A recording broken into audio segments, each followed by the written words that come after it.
બરાબર છે. ગઈકાલે બપોરના સમયથી ભરતરાજ મુજમ્મિલ દરગાહમાં એના કરિયાણાનો વેપાર કરે છે અને એના દુકાનની બહાર બેઠેલો હતો.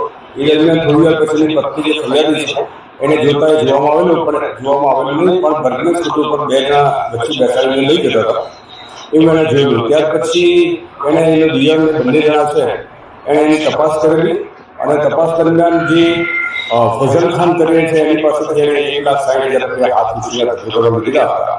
એના લોકો ઘરે ગયેલા અને ઘરે જઈને રિક્વેસ્ટ કરેલી.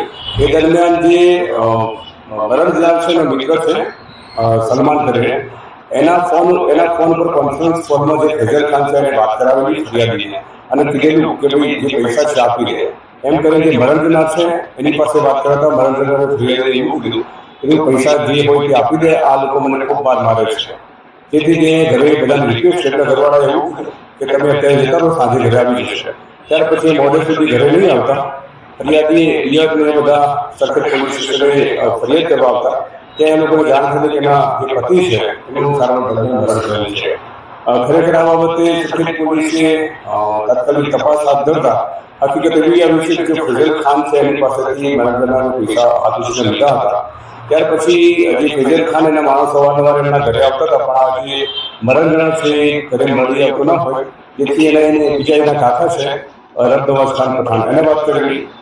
રબનવાજ ખાન પઠાણે આ બાબતે આમીન મેમન છે એટલે સમિત ગઠિયારો છે અને કાયદાના સંગઠનો કિશોરને આ બાબતે ધ્યાન રાખવાનું કહેતા આ લોકો ધ્યાન રાખતા હતા. અને ગઈકાલે લોકોને માહિતી મળી કે આ જે કાયદાના સંગઠનો કિશોર છે અને માહિતી મળી કે આ બેઠો છે એટલે એમને રબનવાજ ખાનને વાત કરતા રબનવાજ ખાન ત્યાં આવેલા અને એમના મિત્ર છે એને બોલાવી લીધા. બંને જણા એને બાઇક પર બેસાડી અને સખીલાલાની મકરબા રોડ પર દરગાહ પાછળની વાડીમાં લઈ ગયેલા.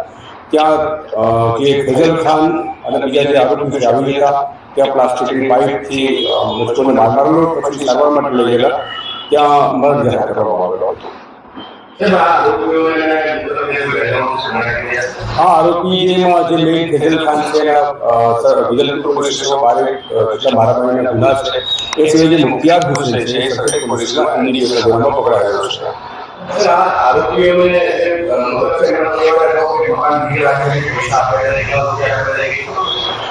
જ્યારે ફરિયાદ કરવા આવે ત્યારે આવી રજૂઆત કરેલી નથી. તપાસ દરમિયાન તમામ છે એ જાણ કરાવશે.